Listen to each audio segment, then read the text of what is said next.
Então, vamos lá, estamos com o tema sobre finanças, começamos semana passada, quartas de sabedoria bíblica aplicada à vida financeira. Quantos aqui creem que Deus tem uma bênção especificamente para a nossa vida financeira? Quem crê que Jesus quer nos abençoar financeiramente? Então, se você crê, você tem que aplicar os princípios da palavra de Deus. A Bíblia é um manual de fé e prática para todas as áreas da nossa vida. Então vamos ler 1 Coríntios, capítulo 4. Eu vou aqui só relembrar algumas coisas que nós falamos para poder prosseguir hoje. E hoje vai ser muito prático, tá certo? Vai ser tipo uma aula que nós vamos dar para a gente poder aplicar os princípios bíblicos à nossa vida financeira. Então, 1 Coríntios 4, abre aí comigo ou segue aqui no telão, versículos 1 e 2. Assim, pois, importa que que as pessoas nos considerem como ministros de Cristo e despenseiros dos mistérios de Deus.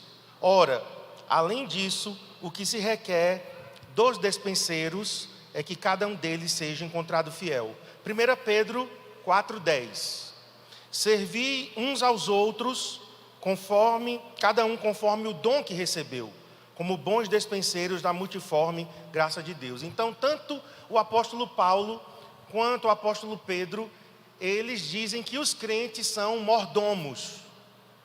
A palavra despenseiro significa a pessoa que administra a despensa de uma casa. Mordomo é aquele que cuida dos interesses de uma família.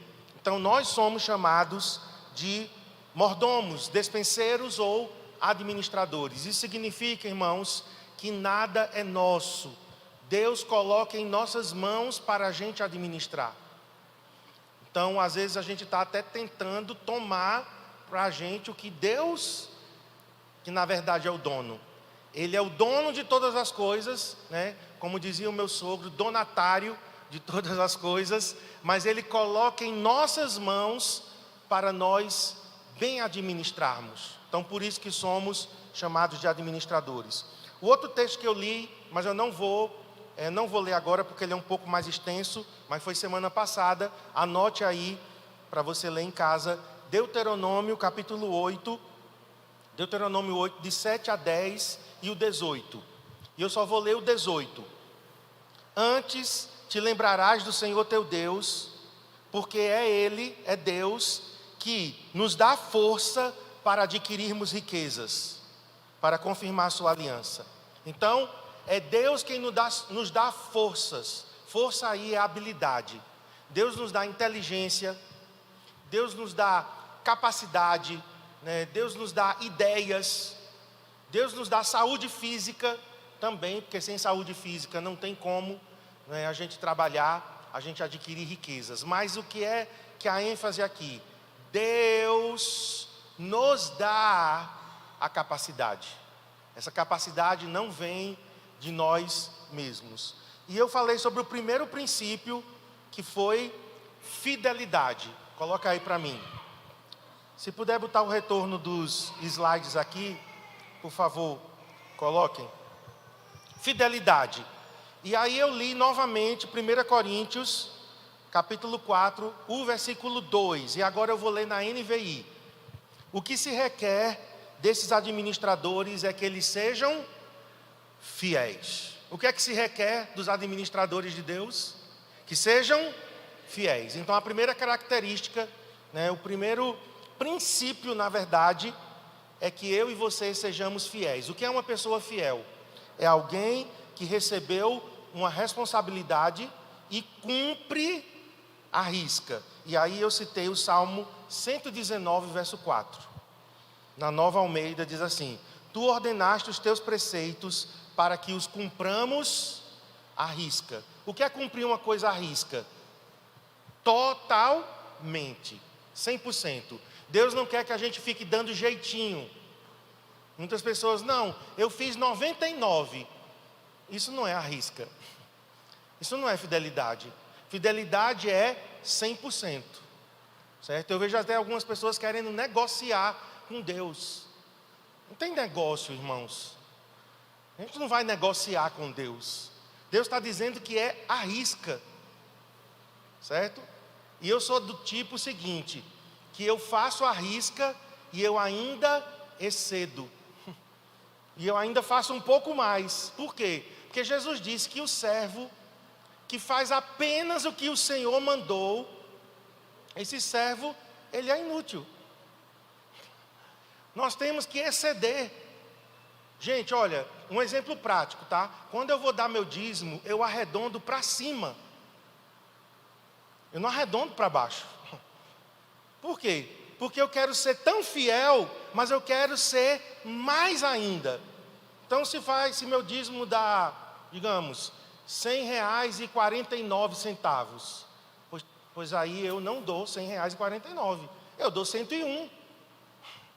Eu sempre faço isso. Por quê? Porque com Deus, nada do que eu estou semeando é em vão. Com Deus, nada da minha fidelidade vai ser esquecida. Ele vai levar em consideração a minha fidelidade. Então, esse foi um texto. Depois eu falei que a gente tem que ter cuidado com as promessas que a gente faz. Muitas vezes nós fazemos promessas tolas. Nós prometemos coisas a Deus e não cumprimos. Isso serve para todas as áreas, mas estamos falando, né, da parte financeira, certo? Mas você pode aplicar isso aqui a todas as áreas. Não prometa, nem para Deus, nem para ninguém, o que você não pensou, calculou, planejou, colocou no papel, fez a conta, sabe? Nós tivemos uma grande vitória essa semana, domingo eu vou prestar contas, né? Finalmente o nosso projeto Isaías 54, fase 1, foi totalmente quitado. Nós pagamos as 120 parcelas, 10 anos. E sabe o que aconteceu? Muitas pessoas ao longo desses 10 anos prometeram e não cumpriram. Deus não deixou de suprir. Amém, Deus supriu. Mas quem deixou de ser abençoado foi a pessoa. Por quê? Porque prometeu uma coisa que não podia, que se esqueceu, que negligenciou. Então, eu li aqui Salmo 116, 14. Cumprirei para com o Senhor os meus votos, as minhas promessas. E promessa, gente, não é ir para o Juazeiro, andar de joelhos, esfolar os joelhos subindo o horto lá. Isso não é promessa. Esse tipo de promessa Deus não requer mais de ninguém, porque Jesus já pagou o preço de todo sacrifício na cruz. As promessas que nós fazemos hoje é empenhando a nossa palavra, certo? É empenhando a nossa palavra. Eu disse que serviria no ministério Atmosfera, pois você tem que cumprir. Eu disse que visitaria tal pessoa, você tem que cumprir. Eu disse que participaria da campanha tal na minha igreja, você tem que cumprir. Eu disse que ajudaria tal pessoa. Então, são promessas. Os votos que eu fiz, eu cumprirei. Eu li Eclesiastes, não vou ler, mas você pode anotar, Eclesiastes 5, 4 e 5. Não faça voto precipitadamente. Deus não se agrada disso, cumpra as suas promessas. E eu terminei lendo 1 Crônicas 27, 25. Olha o nome do tesoureiro do rei Davi. Olha o nome do administrador que cuidava dos tesouros do rei. O nome dele era Asmavete. E Asmavete significa fiel até a morte, forte até a morte. Esse nome expressa realmente como nós temos que ser. Nós temos que ser como Asmavete, fiéis, fortes até a morte, custe o que custar. Então isso é prioridade, fidelidade é prioridade, amém? Agora eu quero falar sobre o segundo princípio. O primeiro foi fidelidade. Agora eu vou falar sobre responsabilidade, certo? Então, como mordomos, nós temos que ser fiéis, mas como mordomos nós temos que ser responsáveis. É diferente. Uma pessoa ela pode ser fiel, mas ela pode ser irresponsável. E alguém pode ser responsável, mas não ser tão fiel, no caso de constante, tá? Estou falando de fidelidade agora em termos de constância. Então, alguém pode ser muito responsável, mas inconstante. E alguém pode ser muito constante, mas não tão cuidadoso. Responsabilidade aqui fala do cuidado. Cuidado nos detalhes. Nosso Deus é um Deus detalhista. O Senhor observa detalhes. Jesus estava lá no templo, observando as pessoas que vinham trazer suas ofertas. E Jesus observou uma viúva. Olha como ele é detalhista. Jesus estava lá observando. E ele viu aquela mulher dando tudo que ela tinha. Foi uma pequena moeda. Hoje, qual é a moeda a moeda menor em circulação hoje? 5, né? 5 centavos. 1 centavo já não circula mais. 5 centavos. Seria hoje aquela mulher dando 5 centavos, a menor moeda. Mas Jesus estava observando detalhes. Então o nosso Deus é um Deus detalhista, nós temos que ser cuidadosos. Então, primeira coisa que eu coloquei aqui, veja, não está na ordem. E vou explicar por quê. Porque essa primeira coisa é a segunda, na ordem de importância, certo? E a segunda que eu vou falar, na verdade, é a primeira, na ordem de importância. Mas como a segunda coisa que eu vou falar hoje, ela é mais extensa, então eu inverti. Então nós temos que ser responsáveis no compromisso de cada um de nós sermos um membro responsável na família de Deus. Então volto a repetir, compromisso em ser um membro responsável da família de Deus, na verdade é a segunda coisa, certo? Em importância. Mas como é menor, então eu vou falar primeiro sobre isso. E aí a gente vai então terminar com o compromisso em sermos bons administradores. Mas vamos falar aqui um pouco sobre isso. Queridos, nossas contribuições na casa de Deus são porque entendemos. E eu quero ler isso aqui muito pausadamente do que eu escrevi aqui. Nossas contribuições são porque entendemos. Não é porque somos forçados. Não é porque somos coagidos. É porque entendemos que, como membros da família de Deus, somos responsáveis em contribuir com os nossos recursos financeiros, com os nossos talentos e com o nosso tempo. Eu estou falando do tripé, né? Tempo, tesouro, talento. Ainda acrescentaria mais uma perna, que é templo, que é o nosso corpo. Então, tempo, tesouro e talento e templo. Mas vamos ficar com os três: tempo, tesouro e talento na obra de Deus. Eu tenho recursos que Deus me deu, eu tenho talentos que Deus me deu e eu tenho tempo, que é um recurso também. Por entender, e eu quero enfatizar muito isso, por entender que eu sou membro da família, então eu disponibilizo e uso os meus recursos financeiros, meu tempo e os meus talentos na casa de Deus. Casa de Deus eu estou falando no sentido de igreja.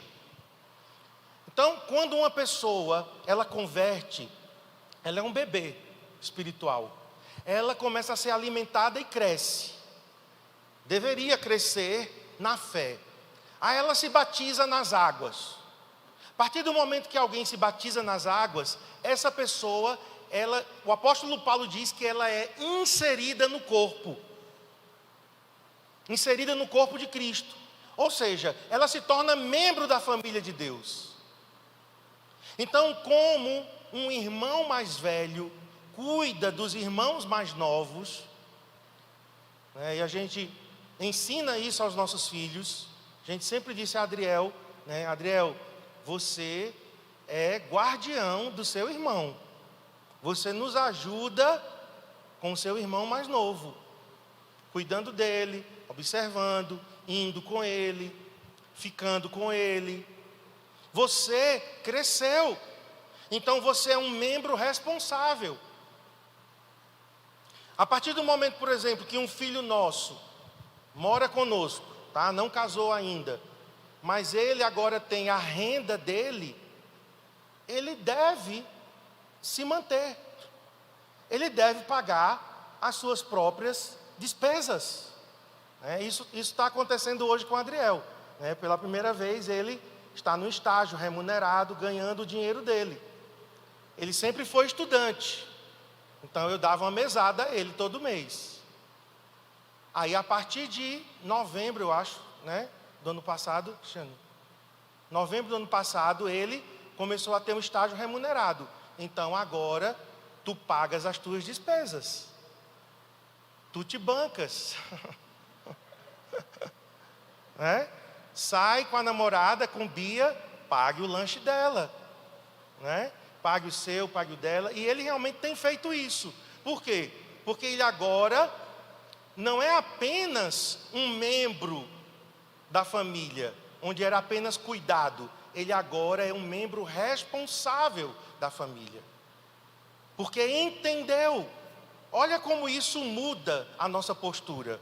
É um crente que amadurece e diz: eu faço parte dessa família chamada CCA, e essa família, ela é tão abençoada, ela é tão linda, ela é tão maravilhosa, que eu, como membro responsável dessa família, vou participar do sustento dessa casa. Isso deveria ser natural. Não é algo forçado, não é chantagem, não é manipulação, não é querer controlar ninguém, não é explorar ninguém.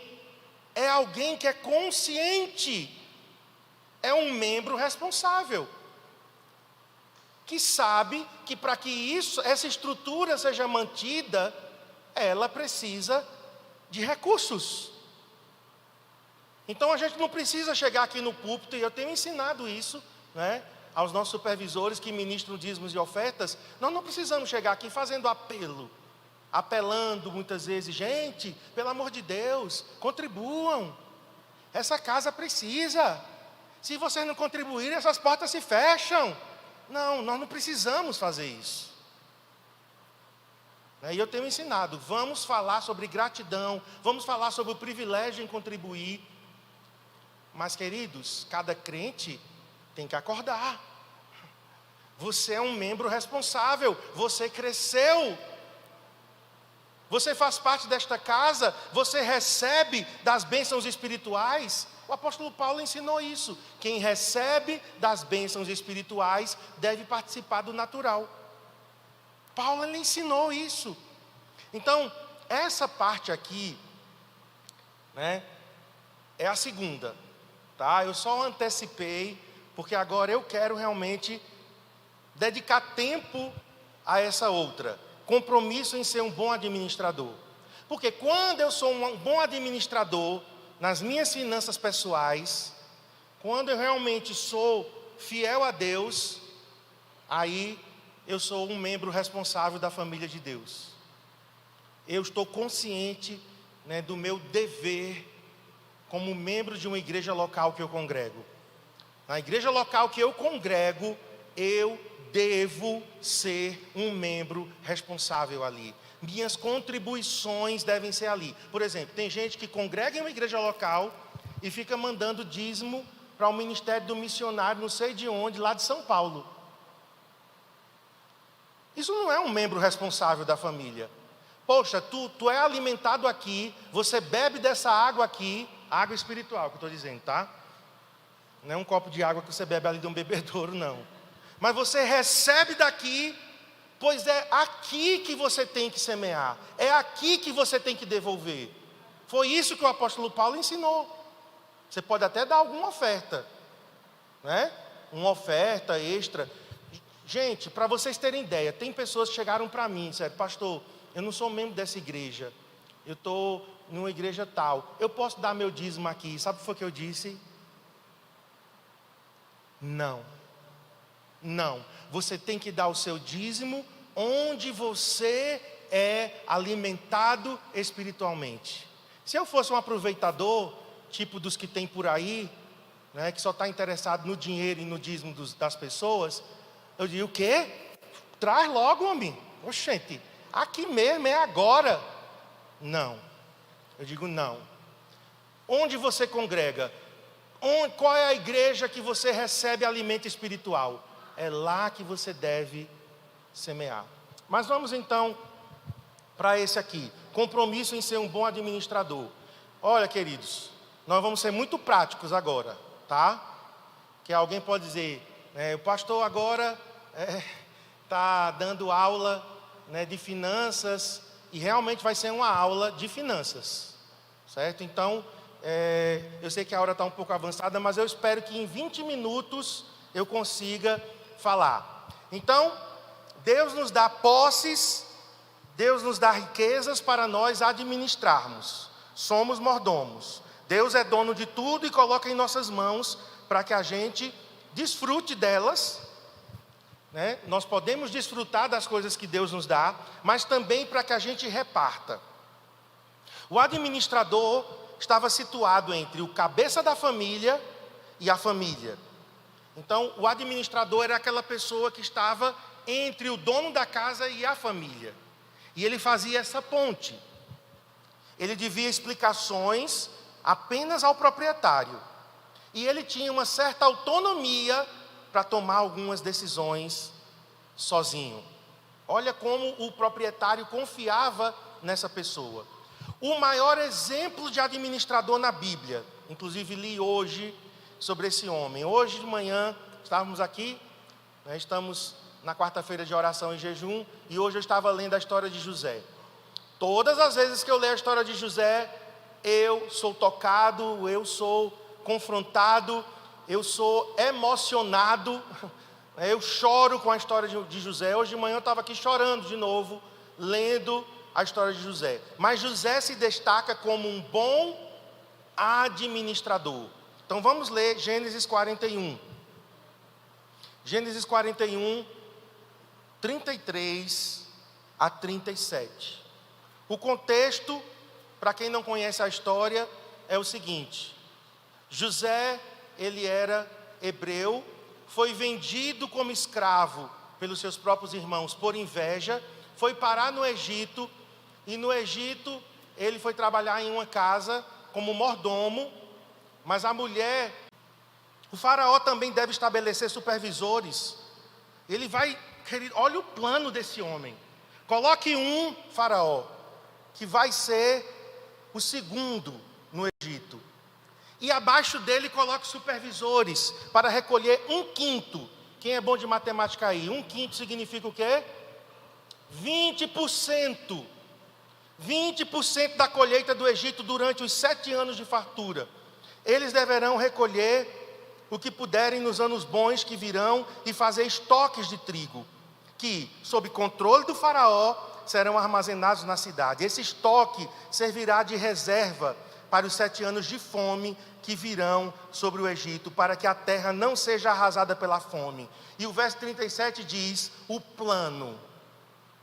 Gente, o cara era escravo, o cara estava preso, mas quando alguém está cheio do Espírito, ele tem um plano. Hoje de manhã o Espírito Santo falando comigo, Marcos, não é a condição que te cerca, não é o que está te cercando, não é a falta às vezes de recurso financeiro, não é. Quem é cheio do Espírito sempre vai ter um plano. O plano pareceu bom a Faraó e a todos os seus conselheiros. Eu não segui com o texto porque é muito longo, mas resumindo, o Faraó diz assim, tu és o homem. O conselho que tu acabaste de dar é para você mesmo. Você é esse homem criterioso e sábio. Você vai ser o segundo no meu reino. Só quem manda mais aqui do que você sou eu. Toma meu anel. Meus irmãos, a sabedoria de Deus. Ele tinha um plano administrativo para um tempo de escassez que viria. Era um plano contingencial. Um quinto. E ele ainda diz, olha, supervisores que vão estocar, as pessoas virão, vão comprar. Só Deus. Mas Deus é assim. Amém? Quero passar uma tarefa para você. Pega esse texto de Gênesis 41 em casa. Lê novamente, mas lê ele completo, porque eu só tirei aí um pedacinho. Mas lê ele completo. E leia quando José estava na prática, que aí veio o tempo de escassez, e José teve que, era José quem vendia o cereal para toda aquela terra. Deus tinha um plano por trás, mas isso aí já é outra história. Então, para eu dar dicas agora para vocês, certo? Eu vou dar dicas de uma boa administração. São coisas que eu aprendi, coisas que eu já pratiquei, coisas que eu estou praticando, coisas que eu estou aprendendo. Então, eu não posso aqui dizer a vocês que o que eu vou falar aqui não tem servido para mim e para a Cristiane. Nós já erramos na vida financeira e já colocamos em prática muitas dessas coisas. Então, primeiro, consulte, vamos ler comigo, porque essas dicas vão ser práticas, tá? Vamos lá? Consulte a Deus sempre, ali tinha uma vírgula, né? Antes de tomar uma decisão financeira importante. É uma decisão financeira importante, você tem que consultar a Deus. Por quê? Porque às vezes, irmãos, é algo importante e você vai e faz na tua sabedoria, no que você achava, e acaba errando. Eu fiz isso uma época. Eu precisava de um negócio, eu precisava de um dinheiro. Eu não consultei a Deus e fui para Maceió comprar computador usado. E foi um desastre. Eu trouxe aqueles desktops, né, que é esses de mesa, né? Só a CPU. Quando chegou aqui, já chegou uma queimada. Eram 4, que era para eu vender, ganhar dinheiro vendendo. Uma já chegou queimada. Aí eu pedi uma peça emprestada a um colega. Queimei a peça do meu colega. Agora eu já não estava mais com uma queimada. Agora eu estava com uma queimada e mais uma peça de outra queimada. Resultado, eu não consultei a Deus e levei prejuízo. Eu deveria ter perguntado ao Senhor. Por quê? Porque era algo importante. Então, decisão importante financeira, eu não estou dizendo que, Senhor, eu compro esse sorvete ou não compro. Não estou dizendo isso, né? Mas se você quiser fazer também, fique livre. Mas decisões importantes. Você vai comprar algo grande, por exemplo, para esse financiamento. Eu perguntei muito a Deus. Perguntei muito. Por quê? Porque como não estava avançando, eu digo, epa, peraí, pode ser que Deus não esteja nesse negócio. Eu não quero estar num negócio que Deus não quer estar. E eu sabia que seria algo a longo prazo. São só 360 parcelas. Vocês fazem a conta aí. Divide 360 por 12, você vai chegar à quantidade de anos. 30 anos. Hoje eu estou com 50, ou seja, se eu for pagando, que eu não vou pagar uma parcela só por mês. Em nome de Jesus eu vou pagar mais e vou amortizar de trás para frente. Mas se fosse para pagar uma parcela por ano, eu ia terminar com 80 anos de pagar. Então, é uma decisão importante? Eu tenho que consultar. Senhor, estás nesse negócio? A outra coisa, gaste menos do que você ganha. Isso é um princípio tão óbvio, mas é muita gente aqui, caindo nisso aqui. Tu ganha 1.500 e gasta 2.000. Sabe o que significa isso? Que em um ano, tu vai estar devendo 6.000. Só numa conta assim bem simples. Então, se tu ganhas 1.500, tu não pode gastar mais do que 1.500. E nem pode gastar os 1.500. Você tem que gastar menos. Mas esse princípio aqui, eu nem vou fazer pergunta aqui, né, para não constranger ninguém. Mas eu creio que muita gente está caindo nesse número 2. Pode passar aí, para o próximo. Antes de comprar uma coisa, vai comprar um objeto, pergunte a você mesmo, pergunte àquele objeto: objeto, eu preciso de você? Realmente eu preciso de você? Por quê? Porque a maior parte das nossas compras são no impulso. Promoção, por exemplo. Será que toda promoção realmente a gente tem que comprar? Tem promoção que a gente deve aproveitar a oportunidade. Tem um dinheirinho extra e você pode, comprar naquela promoção, ok. Mas a maioria das vezes, e eu vejo pessoas comprando coisas, depois que elas compram, aí elas ficam assim: mas isso vai servir para quê?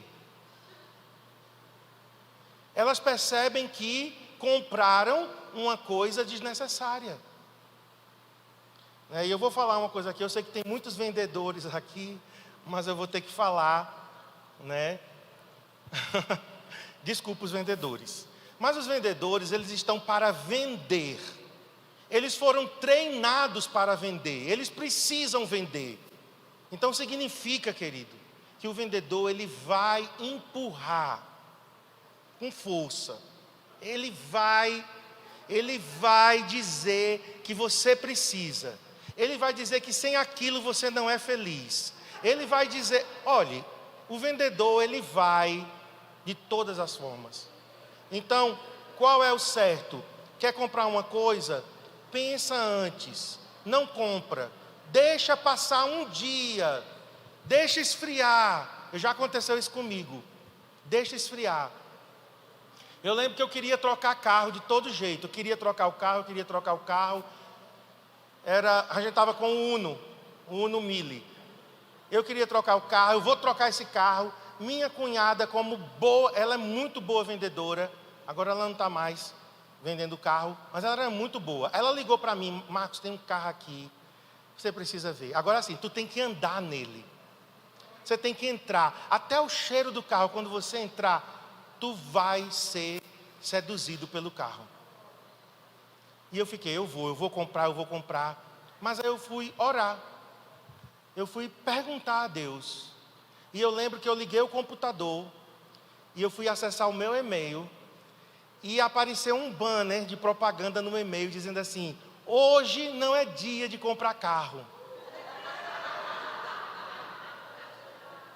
Aí eu liguei para ela, disse: Salete, desisti, viu? Não, mas vem aqui. Eu disse: não, vou nada. Vou de jeito nenhum. Por quê? Porque eu fui pensar. Não foi no calor do momento. Se fosse no impulso, eu teria errado. Então, deixa a coisa acalmar, tá? Pode colocar o próximo. Não, esse último, o número 4. Ao comprar, prefira qualidade antes do preço. Estou falando isso para mim, para a Cristiane, Cristiane? Agora ela gosta muito de qualidade. Mas antigamente ia pelo preço. Deixa eu te dar um exemplo na nossa casa. Nós construímos a nossa casa, a arquiteta fez a planta, fez todo o desenho e começou a dar umas dicas. Ela chegou para mim, para a Cristiane, com toda boa intenção, porque ela olhou para mim, para a Cristiane e disse: são dois pobres. Esses dois pobres estão construindo. Aí ela chegou para nós assim: Marcos, Cristiane, coloque todas as torneiras de plástico na sua casa. Ela teve a boa intenção. Ela estava pensando pelo lado de economia. Aí eu disse: fulana, eu sou pobre, mas eu vou colocar todas as torneiras da minha casa Deca. Ela disse: mas você está preparado para quanto é? Eu disse: eu sei quanto é. Vai ser muito caro. Mas eu prefiro colocar algo de qualidade. Eu nem sabia, irmãos, o quanto que aquilo ia durar. Sabe o quanto que aquilo durou? Durou não. Está durando 16 anos. Agora foi que eu troquei o reparo de uma. 16 anos depois. Quantas vezes eu não já abri e fechei aquela torneira? Se fosse de plástico. Com 6 meses eu tinha trocado. Com mais 6 meses. Ou seja, no final das contas, se eu somasse as de plástico que eu comprei, dava uma Deca de R$300. Estou fazendo propaganda para a Deca. Viu, Deca? Na minha nova casa, eu quero torneiras Deca de graça. Mas é assim, irmãos. Prefira qualidade do que apenas pelo preço. Muitas vezes não vale a pena.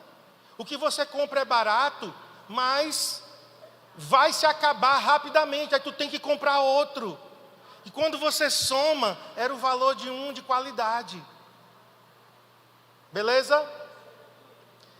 Tenha um controle mensal de gastos. Aí, eu vou mostrar, não hoje, né, não vai dar tempo, mas quarta-feira que vem, vou mostrar a vocês uma planilha onde você vai colocar todos os seus gastos mensais nessa planilha. Certo? Então, essa parte aqui fica para depois. Pode passar. Na compra de um veículo, estou pensando em comprar um carro. Entre financiamento e consórcio, prefira consórcio. Só faça financiamento se você não tiver realmente como ficar sem o carro. Não, eu preciso do carro para trabalhar, eu preciso do carro porque é uma necessidade. Aí você faz um financiamento. Mas entre financiamento e consórcio, faça um consórcio. Por quê? Resumindo, o consórcio você vai pagar muito, muito menos do que o financiamento. Eu estou vendo gente aqui que está me olhando meio atravessado, mas assim, me perdoem, tá, queridos? É porque eu estou aqui detonando com vendedor, com financeira, mas a verdade é essa, né? Eu estou aqui pelo bem dos meus irmãos, tá bom? Então, me levem por esse lado, tá bom? Agora, se você tem que fazer um financiamento, isso eu aprendi com o pastor Eibe e pastor Paulo Jeff, eles ensinam isso aqui. Tem que fazer financiamento, então faça financiamento imobiliário. Porque realmente é um valor muito grande que você não tem. Se for financiamento de um carro, opte por juros zero. Então tem que dar uma entrada maior, mas você vai ter juros zero. Esse nosso carro mesmo, compramos em 2015 assim. Ele era 51 mil na época. Eu dei 31 mil de entrada e financiei os 20 mil com juros zero. Então nós pagamos 30 parcelas de 600 e poucos reais. Quando você faz a conta das 30 parcelas vezes os 600 e pouco, aumentou parece que 1.000 ou 2.000 reais. Que era uma taxa de abertura de crédito, não sei o quê. Mas assim, foi realmente o valor do carro. Agora, se não pode, então procure financeiras com menos de 1%. Porque você comprar um carro usado com juros a 2%, um financiamento, o carro, o valor dele é 40 mil. E quando você paga 2 carros e meio no final. Você poderia ter pesquisado mais, ok? Outra coisa, entre compra à vista e compra parcelada, prefira à vista e negocie desconto. As lojas já têm essa margem, não é, vendedores? As lojas já têm essa margem. Você chega à vista lá com dinheiro para comprar à vista, aquele valor que está lá na plaquinha, aquele valor não é o valor real. Aquele valor ali já tem lucro ali. Então eles podem te dar um desconto muito bom, se você conseguir comprar à vista. Outra coisa que eu coloquei aqui, ralos financeiros. Identifique os ralos financeiros. Geladeira velha. Ah, mas eu gosto da bichinha. É de família. Mas essa geladeira, ela está te levando à falência na conta de luz. Geladeira velha é um lobo feroz, comendo energia. Certo? Então, é melhor você se desfazer desse ralo, comprar uma nova, porque você vai economizar na conta de energia. Outro ralo, torneira vazando. E a pessoa ali, ó, não, é um pinguinho. Coloca lá uma vasilha para ver quantos litros de água em um mês aquilo dali não descarga vazando. Outro ralo que a gente tem em casa, lâmpada fluorescente. Gente, já passou a época. Você ainda tem lâmpada fluorescente na sua casa? Você está desperdiçando dinheiro. Troca tudo por LED. Se for incandescente, aí nem fale comigo, né? Porque gente ainda com lâmpada incandescente, acho que nem existe mais, né? Aquela do bulbo e tal, só decorativa. Estou falando de antigamente. Então, troque suas lâmpadas. Outra coisa, carro velho. Livre-se dessa bomba. Porque um carro velho, ele te dá prejuízo sobre prejuízo. Só vive na oficina. Carro velho é igual a gente velha. Quanto mais mexe, mais aparece. Nosso carro, ele começou assim. Dava um defeito aqui. Eu levava na oficina, aí o mecânico dizia, mas não só esse defeito não, viu? Tem esse outro agora. E é assim. É uma coisa que... E chega um momento que ele, claro, o meu bichinho ali está com 220 mil quilômetros. Aí eu não vou querer que ele agora não dê mais sinais de que está precisando de trocar peças. Então chega um momento que não vale mais a pena. Certo? E lâmpadas acesas desnecessariamente na nossa casa. Eu mesmo vou apagando tudo. Tudo. É tudo de LED lá, mas eu apago. Porque às vezes, irmãos, é muito desperdício. Isso foi alguns exemplos que eu coloquei, mas tem muitos ralos por onde, ó, está escoando os recursos tão, né, árduos que a gente conseguiu. Outra coisa, vou terminar, tá? Eu já estou terminando. Troque dívidas com juros maiores por juros menores. Por exemplo, você está pagando 16% de juros no cartão de crédito, faça um consignado de 2%. Então, se você fizer as contas de um juros de 16% de um cartão de crédito num ano, você vai ficar estarrecido com a quantidade de juros que se paga em um ano. Então, você pode trocar uma dívida com juros maiores por uma dívida com juros menores. Outra coisa, prefira dever a um banco do que a um agiota. Agiota é um buraco sem fim. Agiota é um dinheiro que não tem a bênção de Deus. Certo? Falo isso com muito amor e carinho, não quero ofender ninguém, certo? Mas eu já estive preso em agiotagem, não agiotando, né? Mas sendo agiotado, certo? Eu e Cristiane já passamos por isso, é uma vergonha, é um mau testemunho, não conseguia pagar, eu comecei a evitar a pessoa, me escondia, eita, é fulano, olha que vida miserável, porque eu estava preso, né, e Cristiane sabe disso, então prefira dever a um banco do que você dever a um agiota. Por quê? Porque a Bíblia nos ensina sobre isso. E aí eu posso depois dar as referências para os irmãos. Cuidado com o endividamento através do acúmulo de compras parceladas. Que a pessoa é assim, parcela uma coisa. Aí, depois de amanhã, parcela outra. Daqui a pouco, parcela outra. Quando você soma as parcelas, é mais do que tu ganha o mês todo. Ah, mas foi parcelado. Sim, e não tem que pagar não, é? E para terminar... Vou falar da nossa experiência. Cuidado com o cartão de crédito. Cartão de crédito facilita muito, mas cartão de crédito nos leva para um buraco. Em 2006, eu e Cristiane chegamos ao fundo do poço, com agiotagem, devendo 40 mil à agiota e 60 mil em cartão de crédito. Por causa dos juros. Por causa dos juros.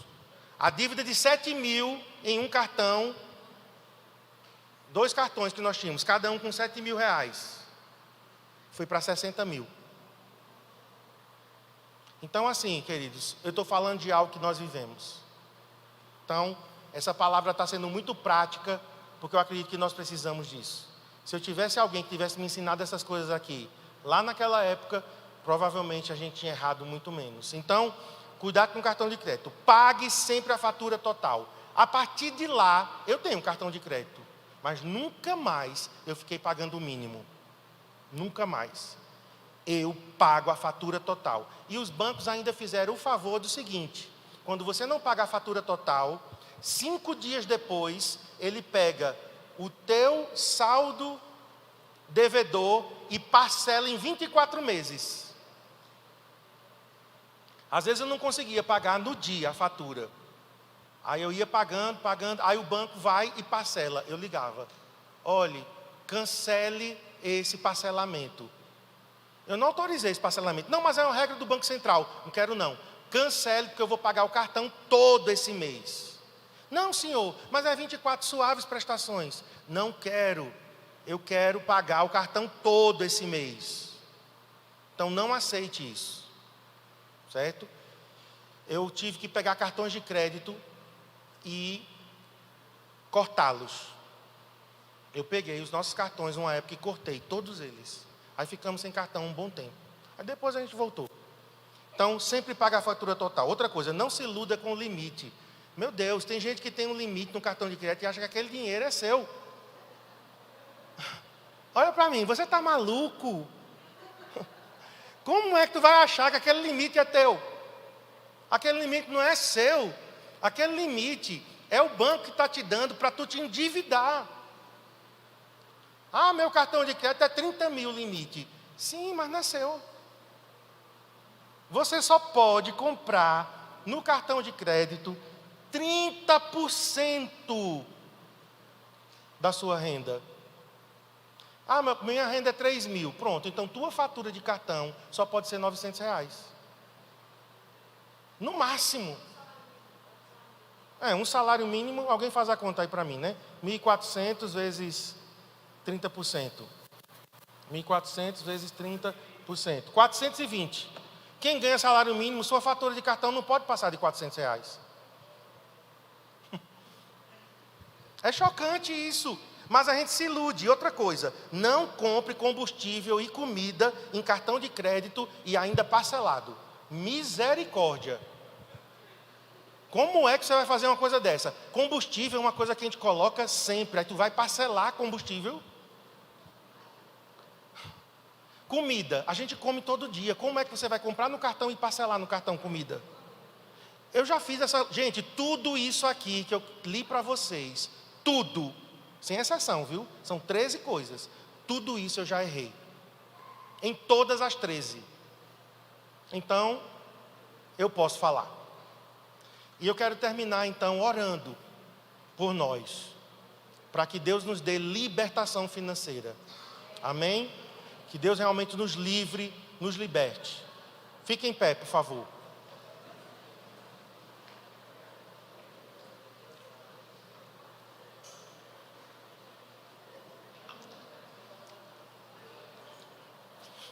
Eu sei que nós não estamos acostumados com esse tipo de palavra, não é? Mas eu realmente me senti desafiado a compartilhar isso com vocês. Espero em Deus que eu tenha contribuído e que vocês coloquem em prática. Se vocês quiserem a lista das 13 dicas, eu envio para você com o maior prazer, certo? Para você fazer inclusive um checklist. Vamos ser sinceros aqui. Não é para constranger ninguém, mas quantos aqui dessas 13 coisas que eu falei? Não tem problema não, que vai ser geral, todo mundo vai levantar. Quantos aqui, em um desses 13 pontos, você já caiu, já errou? Pronto, não constrangeu ninguém. Só as crianças que não levantaram a mão, né? O que é que significa isso? Que nós precisamos aprender, que nós precisamos mudar, que nós precisamos ler mais, né? Que a gente precisa abrir o olho mais, né? Que nós precisamos ser bons mordomos, bons administradores. Mas termina essa palavra dizendo assim: se eu e Cristiane saímos do buraco, você também vai sair, em nome de Jesus. O Deus que fez um milagre na nossa vida em 2006 é o mesmo Deus de 2024. Agora, faz a tua parte, tá certo? Bons administradores. Senhor, Obrigado por estarmos aqui aprendendo de forma tão prática, princípios para a nossa vida, porque eu sei que isso serve para o nosso dia a dia. Eu oro por todos aqui que levantaram as mãos, dizendo que em algum momento, Senhor, falharam, erraram, cometeram, Senhor, esses equívocos na vida financeira. Pessoas que, Senhor, compraram no impulso. Pessoas, Senhor, que deixaram que o cartão de crédito, Senhor, crescesse a um nível, Senhor, totalmente descontrolado. Pessoas, Senhor, que caíram, Senhor, em agiotagem, em financiamento, que não conseguiram pagar. Pessoas que perderam, tiveram prejuízo, falência. Mas, Senhor, nós agora estamos colocando diante de Ti a nossa vida financeira. Coloque diante do Senhor a sua vida financeira. Essa área tão importante, tão sensível. E nós agora colocamos diante do Senhor e pedimos que o Senhor nos oriente, nos dê sabedoria, nos guie, Senhor. Porque nós oramos por uma libertação. Nós oramos por pessoas aqui, Senhor, que, ó Deus, estarão livres para doar, para investir, para ser generoso. Pessoas que vão ser livres para investir também em seu futuro. Pessoas que vão, Senhor, desfrutar também, Senhor, de suas riquezas. Senhor, eu oro para que as famílias também sejam abençoadas. Nossas famílias não sejam mais prejudicadas, casamentos que foram até abalados por causa de finanças. Nós oramos por cura, nós oramos por libertação, nós oramos por esses princípios, fidelidade e responsabilidade, em nome de Jesus, amém. Então Deus te abençoe.